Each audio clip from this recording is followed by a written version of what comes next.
ఈ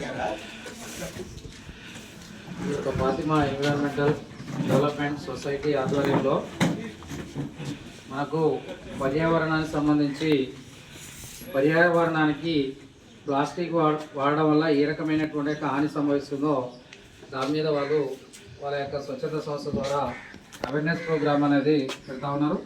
సో ఈ కార్యక్రమానికి మరి వేదిక మీదకి రావాల్సిందిగా అందరినీ ఆహ్వానిస్తాను. క్లాప్స్.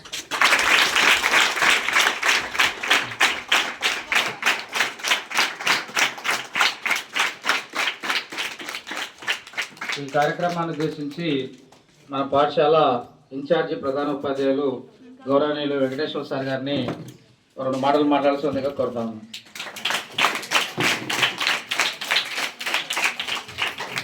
అందరికీ నమస్కారం. వేదిక మీద ఉన్న పెద్దలకు, అదేవిధంగా స్వచ్ఛంద సంస్థ నుంచి వచ్చిన సభ్యులకు నా యొక్క నమస్కారాలు తెలియజేస్తూ, ఇప్పుడు మనందరికీ తెలుసు మరి అందులో ముఖ్యంగా ప్లాస్టిక్ మనం ఎక్కడికి పోయినా కానీ ఏది తీసుకుంటానికి పోయినా కానీ కాలు చేతుల్లో చూస్తూ పోయి కవర్ తోటి వస్తాం.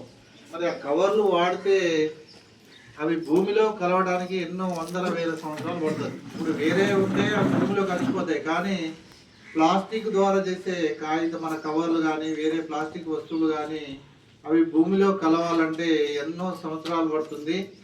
మరి అనుకుంటారు, కానీ మరి మనం కూడా అందరం కూడా అవేర్నెస్ కలిగి మన స్వచ్ఛందంగా మనం వాటిని వదిలేస్తే మనం ఈ ప్రకృతిని, ఈ భూమిని కాపాడుకున్న వాళ్ళం అవుతాం. అదేవిధంగా ప్లాస్టిక్ వస్తువులు ఇళ్ళలో వస్తాయి కాబట్టి వాటి మీద విద్యార్థులైన మీరు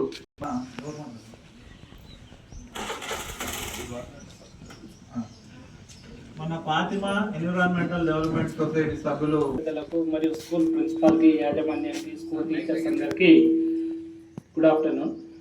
మేము ఫాతిమా ఎన్విరాన్మెంట్ డెవలప్మెంట్ సొసైటీ నుంచి వచ్చాం. మా ముఖ్య ఉద్దేశము పిల్లలు నేటి బాలలే రేపటి పౌరులు. మిమ్మల్ని మార్చగలిగితే మేము దేశాన్ని కొంతైనా మార్చగలుగుతామనే అవగాహనతోటి మేము ఈ ప్రోగ్రాంలు చేయడం జరుగుతుంది.